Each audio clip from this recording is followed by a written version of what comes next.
बिस्मिल्लाहिर्रहमानिर्रहीम। हातिम ताई कोई अफसानी कहानी का किरदार नहीं बल्कि हकीकी तारीखी शख्सियत है जो 6ठी सदी ईस्वी में यमन के तय कबीले का सरदार था। हातिम का पूरा नाम हातिम बिन अब्दुल्ला बिन साद इब्ने अज़म ताई था। हातिम की मां नहायत ही दौलतमंद और सखी खातून थी जिनकी वफ़ात के बाद हातिम के भाइयों ने उसका माल रोक लिया और हातिम पर बेशुमार जुल्म ढाए। हातिम को सखावत विरासत में मिली थी, यही वजह थी कि वो जवान होकर नहायत ही सखी शख्स साबित हुआ। हातिम ने सखावत में इस कदर मुबालगा किया कि जब वो बचपन में दादा के पास रहा करता था उस वक्त वो अपना खाना लेकर बाहर निकल जाता। अगर कोई मिल जाता तो साथ मिलकर खा लेता वरना खाना ना खाता था। यूं हातिम पूरे अरब में मशहूर हुआ और उसकी सखावत के चर्चे आम हो गए। कुछ लोगों ने हातिम की सखावत के बहुत से किस्से गढ़ लिए, लेकिन उसके बावजूद हातिम की सच्ची हिकायात उसकी सखी शख्सियत की दलील है।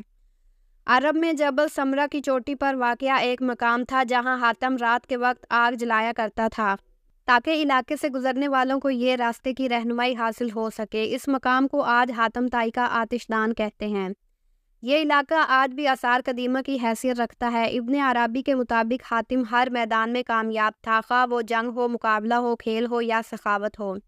ज़माना जाहिलियत में माह रजब का चाँद बहुत ही मुकद्दस माना जाता था, लिहाजा जब रजब का महीना शुरू होता तो हातिम हर रोज़ 10 ऊँट ज़िबा करता और लोगों को खाना खिलाता।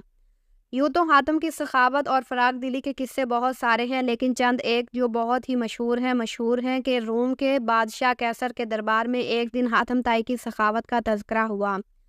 एक शख्स ने बताया कि हातिम के पास उम्दा नस्ल के घोड़े हैं जो नहायत ही खूबसूरत हैं। हातिम की तारीफ सुनकर बादशाह ने कहा, जब तक किसी आदमी को आजमा ना लिया जाए उस वक्त तक उसके बारे में कोई राय कायम नहीं करनी चाहिए। बादशाह ने कहा, जाओ और हातिम की सखावत के बारे में हमें मालूमात फराहम करो।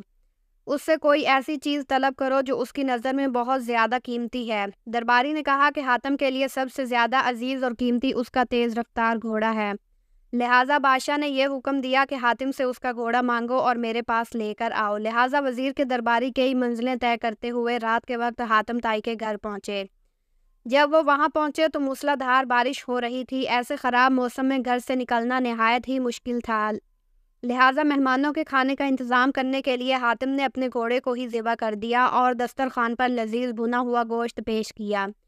सुबह के वक्त जब बारिश थमी तो उन वज़ीरों ने कहा कि हमारे बादशाह के सामने आपके घोड़े की बहुत तारीफ़ की गई है। बादशाह चाहता है कि आप अपना घोड़ा बादशाह की खिदमत में बतौर नजराना पेश कर दें। वज़ीर की बात सुनकर हातिम निहायत ही अफसोस के साथ कहने लगा कि वो घोड़ा तो मैंने आपको रात में खिला दिया। वज़ीर ने कहा, हमारे बादशाह के सामने आपके घोड़े की बहुत तारीफ़ की गई थी। ये बात अगर बादशाह सुनेगा तो वो आपकी सखावत का भी कायल हो जाएगा। सन 578 ईस्वी में हातिम की वफ़ात हुई। हातिम की वफ़ात के बाद उसका बेटा अदी तय कबीले का हाकिम बना। वो 9 हिजरी में मुसलमान हुए। उनके इस्लाम लाने का वाक़या बहुत ही मशहूर है। अदी अपने कौम के सरदार थे। कौम पैदावार और माल गनीमत का चौथाई हिस्सा उनकी नज़र किया करती थी। उन्हें मुसलमानों से सख्त दुश्मनी थी। वो ईसाई थे और इस्लाम को ईसाईयत का रकीब समझते थे। सरदार होने की वजह से नबी सल्लल्लाहु अलैहि वसल्लम का इक़दार उनकी आंखों में खटकता था। यमन के कबीले तय ने इस्लाम के खिलाफ बगावत की। हज़रत अली उन दिनों यमन के गवर्नर थे। उन्होंने बगावत को ख़त्म किया और बगावत के लीडरों को गिरफ्तार करके मदीना भेज दिया। उनमें अदी की बहन सफ़ाना थी, यानी सफ़ाना बिन्त हातिम। वो भी नबी सल्लल्लाहु अलैहि वसल्लम के सामने पेश की गई। उन्होंने कहा कि मैं सखी हातिम ताई की बेटी हूँ। मेरा बाप भूखों का पेट भरता था और गरीबों पर रहम करता था। इस पर नबी सल्लल्लाहु अलैहि वसल्लम ने फरमाया, तेरे बाप में मुसलमानों की सी खूबियाँ थी। अगर तेरा बाप मुसलमान होता तो यकीनन हम उस पर रहम का मामला ही फरमाते। उस लड़की को रिहा कर दो क्योंकि उसका बाप आला इखलाक का मालिक था और अल्लाह आला इखलाक को पसंद फरमाता है। लिहाजा नबी सल्लल्लाहु अलैहि वसल्लम के इस हुस्न सलूक से मुतासिर होकर अदी और उनकी बहन सुफाना ने बाद में इस्लाम कबूल कर लिया। अगर मेरी वीडियो आपको अच्छी लगे तो वीडियो को लाइक, शेयर एंड सब्सक्राइब ज़रूर कीजिएगा ताकि मेरी हर वीडियो आप तक पहुंच सके।